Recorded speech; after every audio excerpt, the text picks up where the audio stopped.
Welcome to The Explainer. Okay, so today we are diving into something pretty radical. It's a different kind of hero's journey, one for the world we live in right now. The idea is this: forget battling monsters out there. The real key is turning inward to find a power we've all forgotten we have. It's all about taking back control of our own energy. So let's just jump right in. I love this quote. It really just hits the nail on the head, right? The core idea here is that every single one of us has this almost magical ability to shape our own reality. Seriously. But, just knowing you're a wizard isn't enough. To actually use that power, you've got to understand the game you're in. You've got to know the rules of the world you're playing in. And that world? Well, according to this way of thinking, we're living in the dragon's domain. So, yeah, understanding what that means, that's step one on this whole journey. Okay, so what in the world is the dragon? Well, think of it as a metaphor for a kind of matrix-like control system. It's described as this collective parasite, a hive mind that basically feeds on our attention and our energy. It loves chaos, it loves division and distraction. Its whole goal is to keep us off balance, emotionally reactive. Because when we're in that state, that's when our life force, our energy, gets siphoned off. That's how it feeds. But here's where it gets really interesting. This is the big twist. This system, it's not just some kind of prison. It's also a training ground, a tough love dojo, if you will. The whole thing is designed to push you and push you and push you until you have no choice but to wake up and find your own power. Kind of like Neo in the Matrix, right? So from this perspective, the dragon, it actually becomes our greatest teacher. Now this dragon is smart, it's cunning, it lays these little traps to keep us running on that hamster wheel. And trust me, these traps are probably going to sound very, very familiar. Think about it. Our whole society rewards busyness, right? We get praised for being busy, for researching everything to death, for debating every little point online. But what if what if that's the trap? According to this idea, that's exactly what it is. These are the dragon's main tools for keeping us under control. They just scatter our energy all over the place, making us focus on all this external noise, these pointless fights, and all that does is stop us from ever building up any real internal power. So if doing more and being busy just feeds the system, then how the heck do we get out? Well, here's the paradox. The way out isn't to do more, it's to do less. This is what we're going to call the power of not doing. This is the art of not doing in a nutshell. It's about consciously choosing to step back from all the stuff that just drains you. It's about simplifying your life, actually embracing silence, and even using procrastination as a tool. And look, this isn't about being lazy, not at all.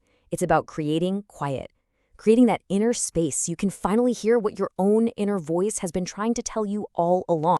And this quote, man, it just says it all. That inner space, that silence, it's not empty, it's powerful. It's where you find the clarity to set boundaries, to deal with conflict, and to pull your focus back from all the noise and chaos of the dragon's world. Okay, so once you've cleared some space for yourself with not doing, then the real work can start. These are the doings. This is where we stop clearing and start building. This is where we get into inner alchemy. Right. So the Philosopher's Stone, let's be clear, we're not talking about some magic rock that makes you live forever. That's not it at all. It's a metaphor. It's a metaphor for something you literally build inside yourself. It's a dense, super concentrated ball of your own life force energy that you've reclaimed. Think of it like your own personal power generator. So how do you actually build this thing? Well, the technique is pretty intense.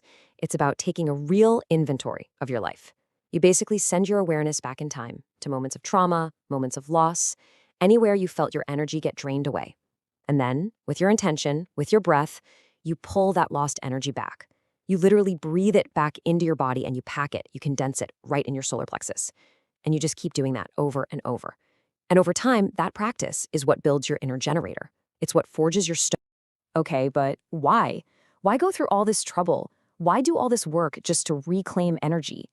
Well, the payoff, the ultimate reward for this whole journey is true freedom, true sovereignty. The ability to choose your own path, even a path that goes beyond the limits of what we think of as reality. It all comes down to this. You use that inner generator, that philosopher's stone, to build what's called a light body or a dream body. You can think of it like an energetic vehicle, almost like a double of yourself. And the idea is that you make this energy body so strong, so coherent, that it can actually survive physical death. The end goal here is to be able to consciously choose when you leave this reality and to continue your journey with your awareness fully intact. And this is a really important difference. You know the classic hero's journey, right?